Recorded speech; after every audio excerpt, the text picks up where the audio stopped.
주변에 단풍이 물들고 있습니다. 올해는 단풍이 좀 늦었다고 합니다. 단풍을 그래도 보면서 무더운 여름이 이제 지나가고 가을이 왔음을 실감하게 됩니다. 가을은 결실의 계절입니다. 1년 동안 농사 지은 것을 거두는 시기입니다. 농부의 보람은 1년 동안 벼를 심고 키운 눈이 황금 물결로 변하여 풍성한 추수를 하는 것입니다. 한 인간의 일생에 있어서도 그 일생을 마칠 때 보람을 느낄 수 있는 것은 그 인생의 열매에 따라 결정될 것입니다.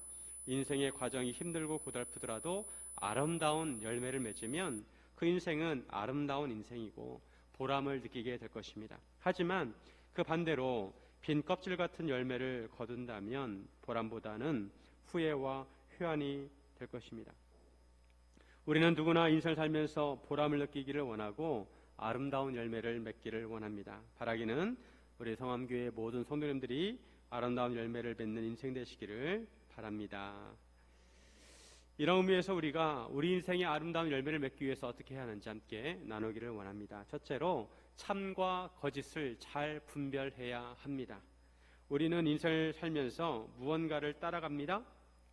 어렸을 때는 주로 부모님과 선생님을 따라갑니다. 성인이 되면 자기 스스로 결정을 하지만 그럼에도 우리는 우리보다 뛰어난 사람이나 우리에게 도움이 되는 사람을 따라갑니다. 그 사람의 가르침을 따르기도 하고 그 사람의 말을 따르기도 합니다. 이때 우리가 따르는 사람의 말이 참된 것인지 거짓된 것인지 잘 분별할 수 있어야 합니다. 우리가 이 세상에 살아보아서 알지만 진짜가 있고 가짜가 있습니다. 진짜만 있으면 좋겠지만 이 세상에는 가짜도 있습니다. 큰맘 먹고 명품을 샀는데 알고 보니까 짝퉁이에요? 가짜입니다. 그만큼 낭패가 없습니다. 말에도 진실된 말이 있고 거짓된 말이 있습니다. 어떤 사람은 말이 어눌하지만 진실된 말을 합니다. 반면에 어떤 사람은 청산유수 같은 말을 하지만 거짓된 말입니다. 평생 열심히 직장생활에서 받은 퇴직금을 노리고 사기를 치는 사람들이 있습니다. 요즘에도 가머니설로 투자를 하면 많은 이익을 낼 것처럼 유도해서 투자를 하게 하지만 결국에는 사기를 당해서 모든 것을 잃는 경우가 있습니다. 나는 그 돈을 빌려주었다고 생각하는데 상대방은 투자를 한 것이라고 주장하면서 그 돈을 돌려주려고 하지 않습니다. 이 세상은 이처럼 거짓이 판을 치고 눈 뜨고 코 베어가는 세상입니다. 그래서 우리는 정신을 바짝 차리고 참된 것을 분별할 수 있어야 합니다. 여행을 할 때 좋은 가이드를 만나면 유익하고 편안한 여행을 하게 됩니다. 하지만 여행 계획을 이용하거나 자기의 이익만을 추구하는 가이드를 만나면 여행을 다녀와도 어딘가 깨름칙하고 불편한 마음이 듭니다. 이상한 곳에 데려가서 물건을 사게 한다든지 잘못된 장소로 인도를 한다든지 하면 여행이 아니라 고생길입니다. 병원을 갈 때도 좋은 의사 선생님을 만나면 병이 낫고 호전되지만 가짜 의사를 만나면 시간은 시간대로 들고 돈은 돈대로 드는데 병은 낫지 않고 고생만 하게 됩니다. 신앙생활할 때도 마찬가지입니다. 우리가 믿음 생활을 하려면 건강하게 해야 합니다. 참된 진리의 말씀을 따라야 하고 올바른 길로 가야 합니다. 그렇지 않고 잘못된 가르침을 따라가면 잘못된 길로 빠지게 되고 잘못된 목적지에 도착하게 됩니다. 그래서 예수님께서는 거짓 선지자들을 삼가라고 하십니다. 15절에 보시면 거짓 선지자들을 삼가라. 양의 옷을 입고 너희에게 나오나 속에는 노략질하는 일이라. 선지자도 진짜가 있고 가짜가 있습니다. 진실된 선지자가 있고 거짓된 선지자가 있습니다. 선지자의 임무는 하나님의 말씀을 그대로 전하는 것입니다. 하나님으로부터 말씀을 받아서 그대로 전해야 합니다. 그런데 거짓 선지자는 하나님으로부터 말씀을 받지 않았는데도 받은 것처럼 전하고 하나님의 말씀이 아니라 자기의 생각과 뜻을 전합니다. 그래서 성도들을 속이고 잘못된 길로 인도합니다. 예수님께서는 성도들에게 이러한 거짓 선지자들을 삼가라고 하십니다. 그들을 따라가서는 안 된다는 것입니다. 그들은 양의 옷을 입고 접근합니다. 양은 순하고 착한 동물입니다. 겉으로 보면 좋아 보입니다. 하지만 그 속에는 노략질하는 일입니다.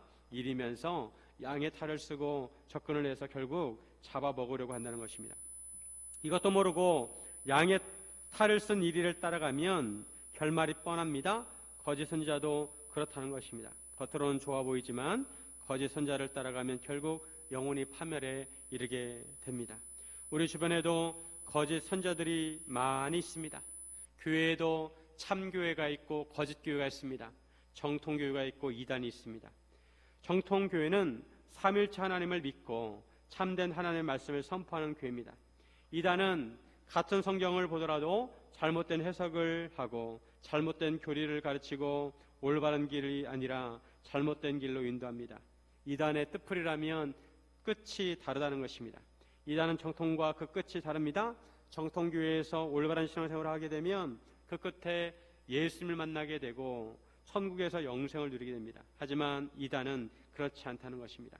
우리나라는 특히 이단들이 많습니다. 대표적인 이단이 신천지입니다. 예전에는 통일교가 위협적이었지만 요즘에는 신천지가 기승을 부리고 있습니다. 신천지는 함께 성경 공부를 하자고 접근합니다. 얼마나 집요한지 우연을 가장해서 3중 4중으로 접근해서 전도를 합니다. 자신들이 신천지인 것을 처음에는 드러내지 않고 6개월 동안 신천지 교리를 가르친 후에 넘어왔다고 판단이 되면 자신들의 정체를 드러냅니다. 그 사람이 신천지인지 아닌지 알려면 그들이 신봉하는 이만희가 구원자가 아니라고 하는지 말해보라고 하면 됩니다. 이만희는 구원자가 아니다 한번 따라해보라고 합니다. 그러면 1차적으로 검증할 수가 있습니다. 머뭇거리면 이상합니다. 하지만 그럼에도 신천지는 수단과 방법을 가리지 않고 거짓말을 하기 때문에 경계를 해야 합니다. 특히 신천지는 젊은이들을 표적으로 삼습니다. 그래서 젊은이들을 가출하게 하고 부모와도 연을 끊게 합니다. 이런 신천지에 한번 빠지면 가정이 파괴가 됩니다.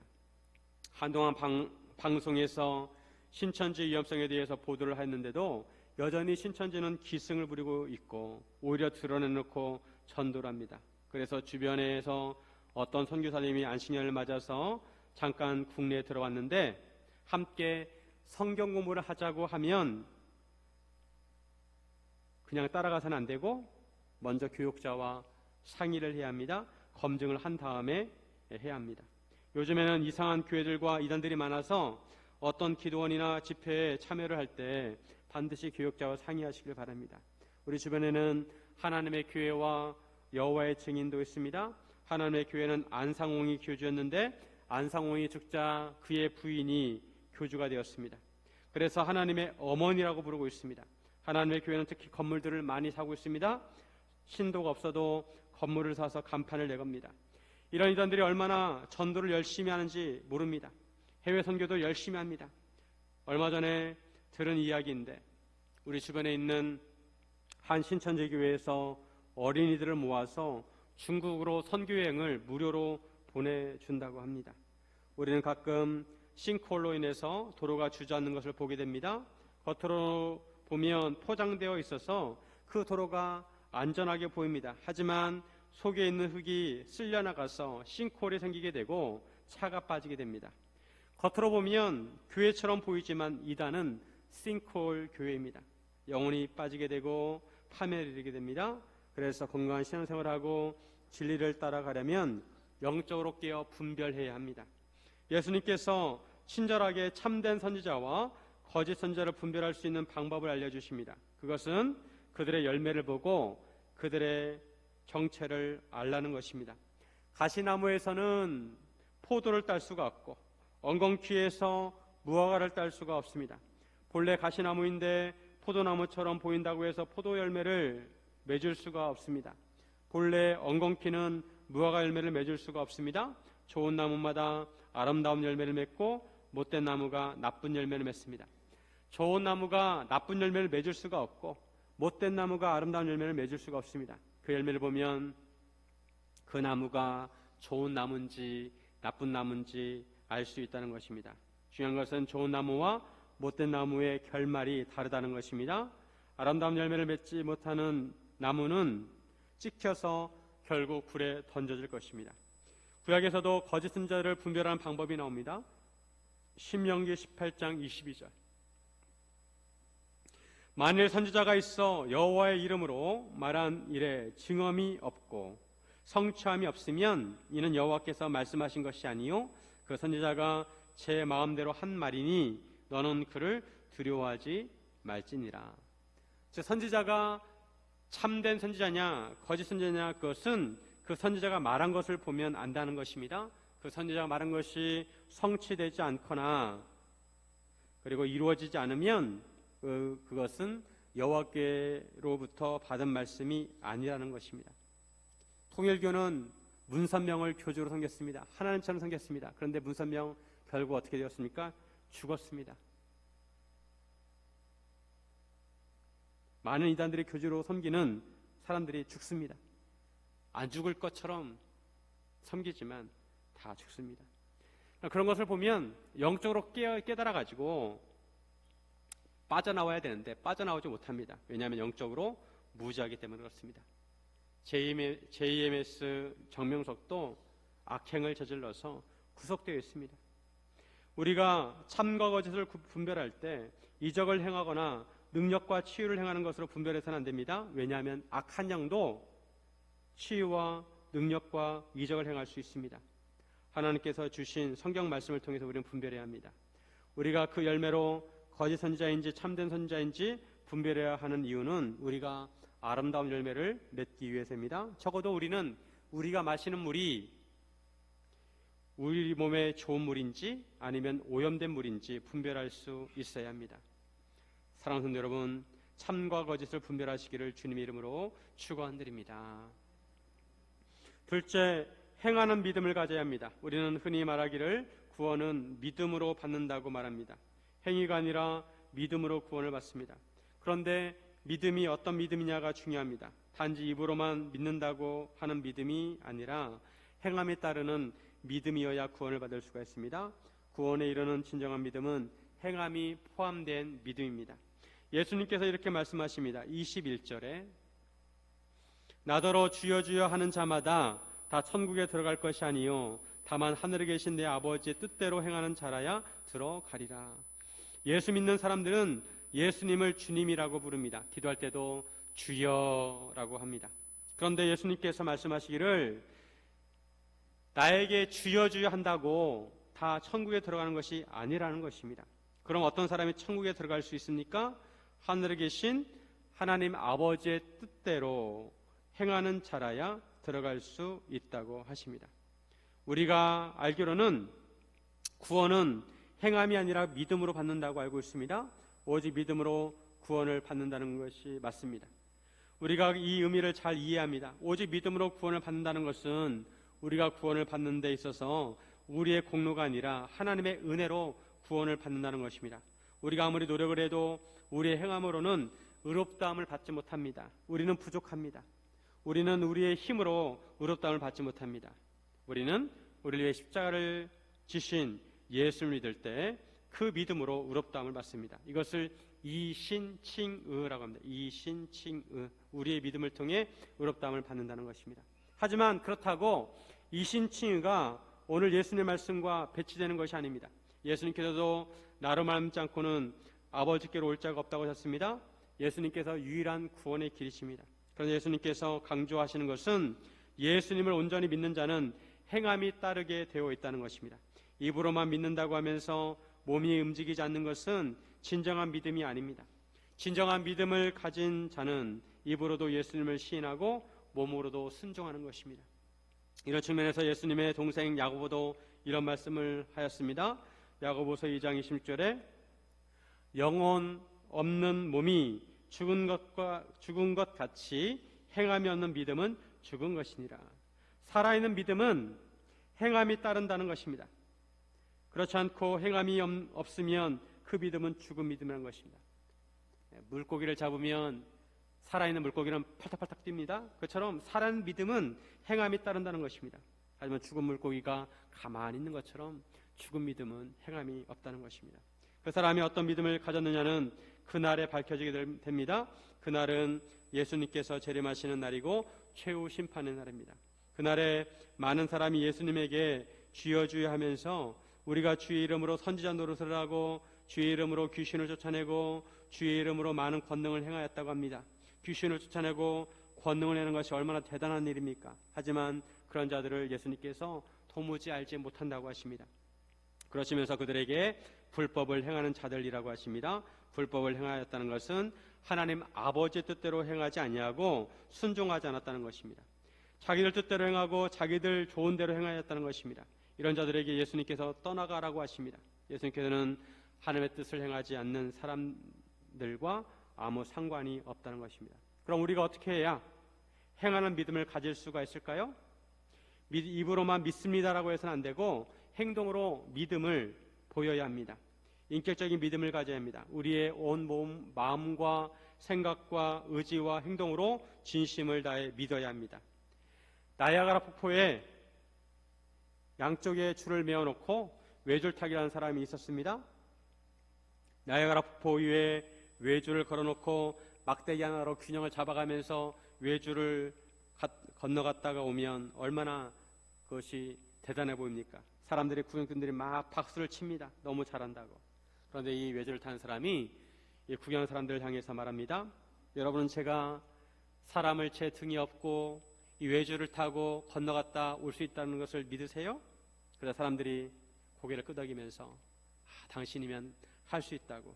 그러자 이 사람이 한마디 더 합니다. 그러면 저와 함께 외줄을 타고 건너갈 사람 손을 들어주세요. 이 말을 듣고 몇 명이나 손을 들었을까요?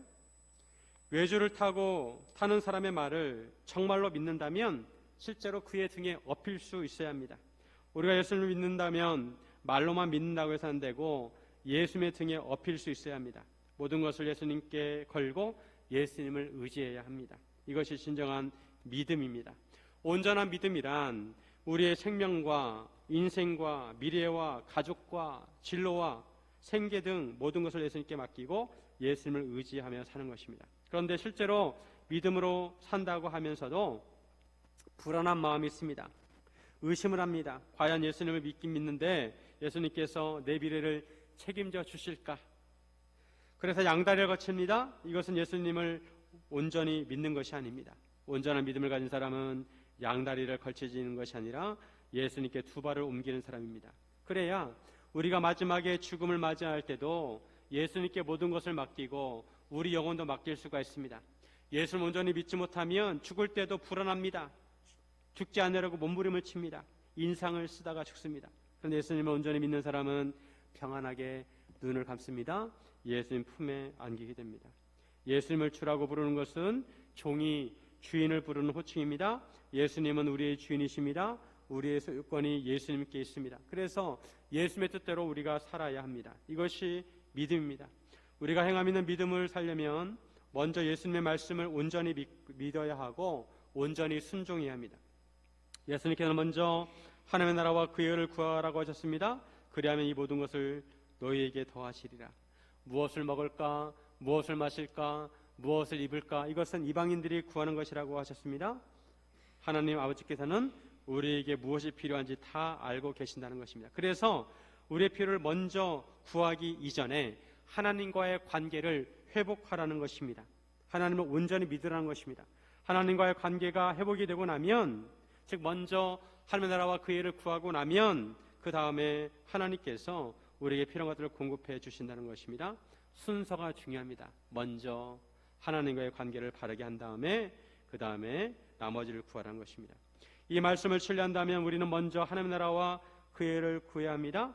하나님의 나라와 그의 의를 먼저 구하기 위해서 우리가 구체적으로 무엇을 해야 하는지 생각해야 합니다. 내가 어떻게 해야 하나님의 나라와 그의 의를 먼저 구하는 것일까? 하나님께서는 성도들이 하나님께 나와 예배드리는 것을 귀하게 여기십니다. 성도의 가장 기본적인 것은 하나님께 영광을 올려드리는 것인데 우리가 나와 예배드릴 때 하나님께서 영광을 받으십니다. 그러므로 성도들은 하나님을 위하여 시간과 물질을 구별해서 드려야 합니다. 주일을 구별해서 하나님께 예배를 드리고 하나님께 11조를 해야 합니다. 이것은 하나님의 말씀에 순종하는 것이고 내가 하나님의 백성이라는 시간과 물질의 신앙 고백입니다. 시간이 다 내 것 같아도 실상은 하나님이 나에게 주신 것이고 물질도 다 내가 얻은 것 같아도 하나님이 우리에게 물질을 주신 것입니다. 그러므로 우리가 시간을 띄어서 하나님께 드리고 물질을 띄어서 하나님께 올려드리는 것은 우리 신앙 고백입니다. 우리의 시간은 하나님이 주신 것입니다. 우리의 물질은 하나님이 주신 것입니다. 고백하는 것입니다. 이것이 마치 마중물과 같습니다. 우물을 풀 때 마중물을 넣어야 물이 나옵니다. 이렇게 저어가지고. 마찬가지로 하나님께 신앙 고백을 하면 하나님께서 우리의 믿음을 보시는 것이죠. 우리 각자가 생각해야 합니다. 어떻게 하는 것이 하나님 나라와 그 애를 구하는 것인가. 그리고 구체적으로 실천사항을 정하고 실천해야 합니다. 우리가 믿음을 보여야 열매가 열립니다. 사랑하는 성도 여러분, 행함이 있는 믿음을 가지시기를 주님의 이름으로 축원드립니다. 셋째, 무너지지 않는 집을 지어야 합니다. 우리는 집과 밀접한 관계가 있습니다. 우리는 얼마 전까지만 해도 집에 있다가 나왔습니다. 그리고 이제 조금 있다가 또 집으로 돌아가야 합니다. 집은 우리의 삶에 지대한 영향을 미치는 곳입니다. 그래서 집은 정말 중요합니다. 그런데 만약 그 집이 무너질 거라고 생각한다면 그 집에 들어갈 수가 없습니다. 집이 무너지지 않을 거라고 믿기에 그 집에 들어가는 것입니다. 우리는 무너지지 않는 집을 지어야 합니다. 예수님께서는 주님의 말씀을 듣고 행하는 것을 집을 짓는 것에 비유하셨습니다. 24절에 보면 같이 한번 있습니다. 그러므로 누구든지 나의 이 말을 듣고 행하는 자는 그 집을 반석 위에 지은 지혜로운 사람 같으리니, 누구든지 주님의 말씀을 듣고 행하는 자는 그 집을 반석 위에 지은 지혜로운 사람과 같다고 하십니다. 그래서 비가 내리고 창수가 나고 바람이 불어서 그 집에 부딪혀도 무너지지 아니한다는 것입니다. 왜냐하면 그 집의 주초가 반석 위에 놓였기 때문입니다. 하지만 예수의 말씀을 듣고 행하지 아니하는 자는 그 집을 모래 위에 지은 어리석은 사람과 같다고 하십니다. 비가 내리고 창수가 나고 바람이 불면 그 집이 부딪히게 되고 그 집이 무너져서 그 무너짐이 심하다는 것입니다. 예수의 말씀을 듣는 것은 둘 다 똑같습니다. 하지만 그 말씀을 듣고 행하는 사람도 있고 행하지 않는 사람도 있습니다. 행하는 사람은 집을 반석 위에 지은 사람이라고 이고 행하지 않는 사람은 집을 모래 위에 지은 사람입니다. 반석 위에 세워진 집과 모래 위에 세워진 집 모두 비가 내리고 홍수가 나고 바람이 부는 것은 같습니다. 환경이 같습니다. 하지만 그 결과는 다릅니다. 반석 위에 세운 집은 무너지지 않고 잘 견디지만 모래 위에 세워진 집은 무너지게 된다는 것입니다. 무너지지 않는 집과 무너지는 집의 차이는 그 기초가 다르다는 것입니다. 그 기초가 반석이냐 모래냐 그 차이입니다. 제가 군대에 있을 때 대민 지원을 나갔는데 그 지역에 홍수가 많이 나가지고 비가 많이 나와서 수해 복구 작업을 하러 나갔습니다. 근데 그것은 유명한 유원지였는데 그 일대 비가 많이 와가지고 계곡에 쓸려나가서 계곡 옆에 아주 멋있는 집이 있었는데 계곡에 쓸려나가서 그 집의 터 절반이 떨어져 나갔습니다. 즉 집 절반이 허공에 떠 있었습니다. 그런 집에 여러분 살 수 있습니까? 아무리 좋은 집이라 하더라도 그런 집에서 살 수가 없습니다. 요즘은 우리나라에서도 지진이 종종 발생합니다. 그전에는 환태평양 조산대에 위치한 일본에서는 지진이 활발하게 일어나지만 우리나라는 그래도 안전하다고 생각했습니다. 그런데 요즘에는 우리나라에서도 종종 지진이 발생하고 있습니다. 우리나라에서도 고층 빌딩을 요즘에 많이 짓고 있는데 이런 지진에 대비해서 내진 설계를 해야 합니다. 건물을 지을 때 터를 깊이 팝니다. 터를 파다 보면 바위가 나옵니다. 바위를 제거하기 위해서는 비용이 많이 듭니다.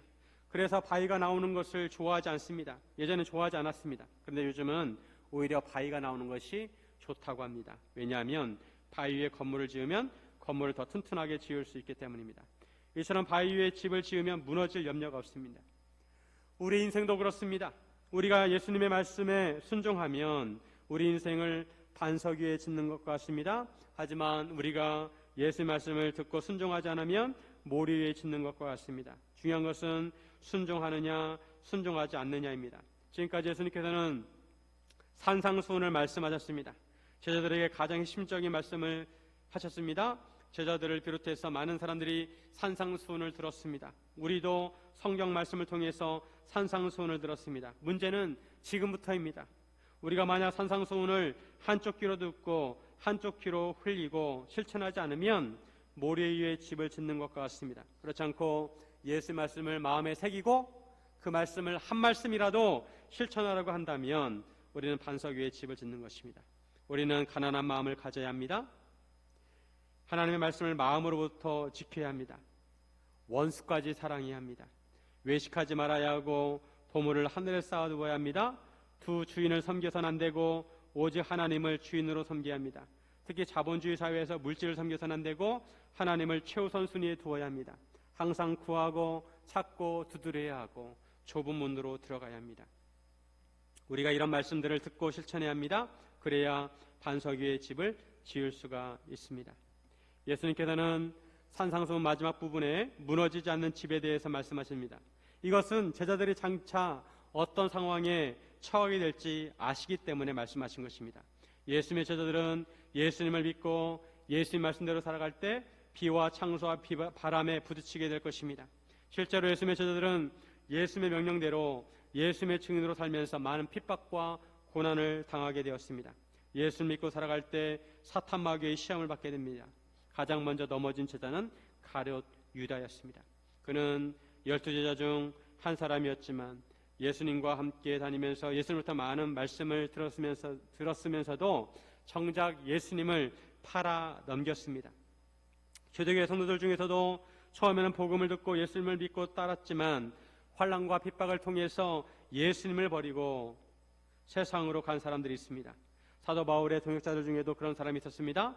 사도 바울은 데마가 자기를 버리고 세상을 사랑하여 데살로니가로 갔다고 하였습니다. 요한계시록에서 예수님께서는 7교회에 말씀하시면서 믿음을 끝까지 지키고 인내해야 생명의 면류관을 받을 수 있다고 하십니다. 이런 말씀을 하신 것은 마지막 시대에 그만큼 믿는 자들에게 시험과 환난이 따른다는 것입니다. 지금은 마지막 시대입니다. 성경에서 마지막 시대는 예수님의 초림과 재림 사이를 말합니다. 지금은 초대교회와 비슷한 상황입니다. 초대교회 때는 교회가 전투적인 이미지였습니다. 그래서 하나님의 전신갑주를 입고 무장하라고 말씀합니다. 세상은 점점 세속화되어 가고 있고 인본주의로 변해가고 있습니다.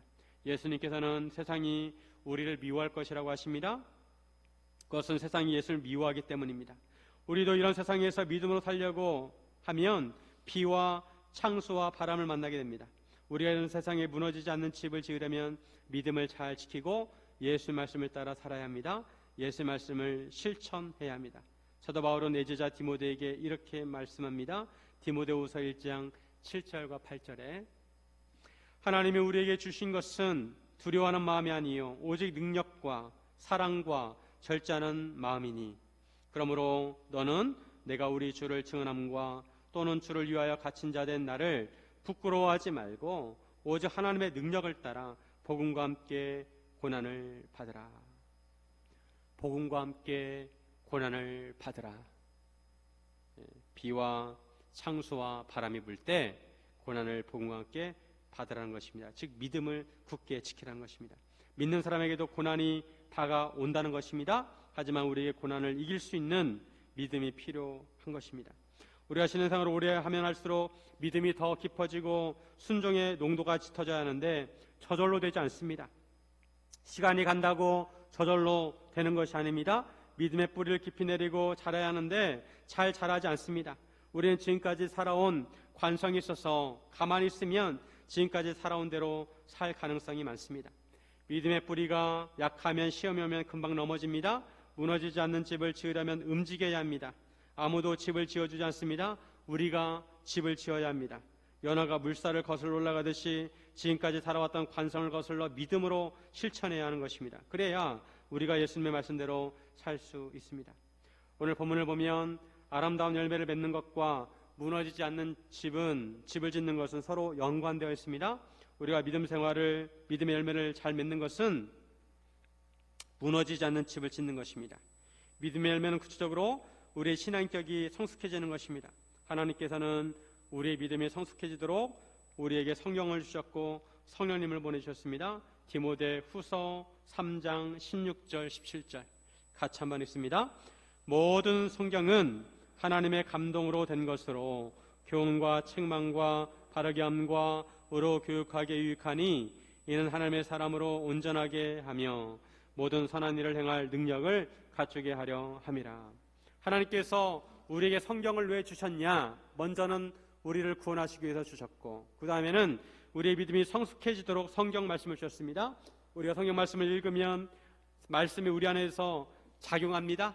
교훈과 책망과 바르게 함과 의로 교육하는 그런 작용이 일어나서 우리 삶이 변하게 되어 있고 우리 인격이 변화되게 되어 있습니다. 그래서 말씀을 듣고 묵상해야 이런 말씀의 효과가 우리 안에서 일어나는 것입니다. 말씀을 한쪽으로 듣고 한쪽으로 흘리면 말씀의 효과가 나타나지 않는 것입니다. 이런 말씀의 작용이 우리 안에서 풍성하게 일어나면 우리가 온전한 사람이 되고 신앙인격이 성숙해진다는 것입니다. 그리고 우리가 성령님을 따라 살면 우리 안에 성령의 열매가 맺히게 됩니다. 갈라디아서 5장 22절 23절 같이 한번 읽습니다. 오직 성령의 열매는 사랑과 희락과 화평과 오래 참음과 자비와 양성과 충성과 온유와 절제니 이 같은 것을 금지할 법이 없느니라. 우리가 성령을 따라 살면 기도하면서 성령님의 인도하신 대로 우리가 살면 우리 안에 성령 열매가 많이 맺혀지게 됩니다. 사랑이 풍성해지고 희락 기쁨이 있고 사람들과 화평하게 되고 오래 참게 되고 자비롭게 되고 선을 행하게 되고 하나님의 일에 충성하게 되고 내 마음이 온유해지고 절제하게 된다는 것입니다. 이처럼 신앙격이 성숙해지고 성령 열매를 맺을 수 있도록 도와주는 훈련이 제자 훈련입니다. 신앙생활을 단순히 주일에 예배드리는 것만으로 생각해서는 안 됩니다. 이 세상에서 믿음으로 승리하고 열매 있는 믿음을 가지려면 훈련을 받아야 합니다. 제자 훈련은 우리가 하나님의 말씀대로 살아갈 수 있도록 도와주고 신앙격이 성숙해지고 성령의 열매를 맺을 수 있도록 도와주는 훈련입니다. 제자 훈련은 1년 과정입니다. 단순한 성경 공부를 하는 것이 아니라 제자 훈련에 우선순위를 두고 우리가 예수님의 제자가 되기 위해서 하는 훈련입니다. 우리 교회는 남 제자 훈련, 여 제자 훈련, 여 직장 훈련을 돌아가면서 하고 있습니다. 내년에는 남 제자 훈련을 할 차례입니다. 오늘부터 모집을 하는데 많은 지원을 바랍니다. 한 번뿐인 인생 속히 지나가리라. 오직 그리스도를 위한 일만이 영원하리라. 10년이 금방 갑니다. 세월을 그냥 보내지 마시고 예수님의 제자로 사시기를 바랍니다. 같은 과일을 먹더라도 당도가 높고 맛있는 과일이 있는가 하면 어떤 과일은 싱겁고 밍숭맹숭하고 맛이 없습니다. 맛있는 열매를 맺으려면 강한 햇빛과 비바람을 견뎌야 합니다. 우리도 신앙의 연단을 받고 믿음이 성숙해져야 아름다운 열매를 맺을 수가 있습니다. 사랑하는 여러분, 우리가 예수님의 제자답게 살아서 좋은 열매를 맺는 성도들이 되시기를 주님의 이름으로 축원드립니다.